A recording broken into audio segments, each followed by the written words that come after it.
កម្ពុជាព្រះរាជាណាចក្រអច្ឆរិយៈទឹកដីដ៏អាតកំបាំង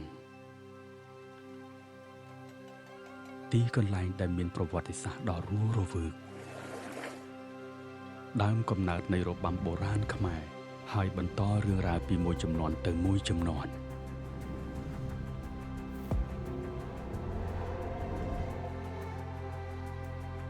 ដំណើរផ្សងព្រេងដែលគ្មានដែនកំណត់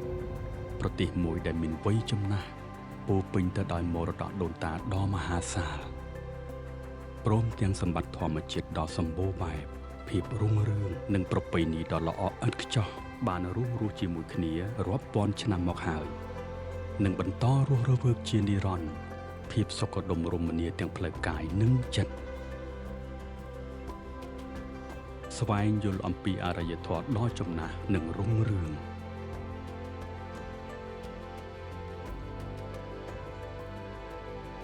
ចូលមកក្នុងដំណើរផ្សងព្រេងដ៏អស្ចារ្យរបស់យើង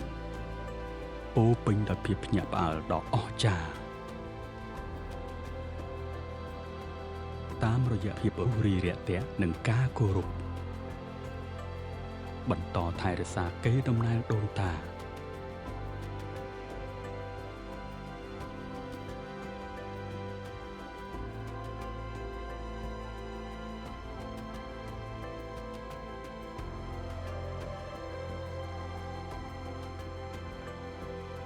នេះគ្រាន់តែជាការចាប់ផ្ដើម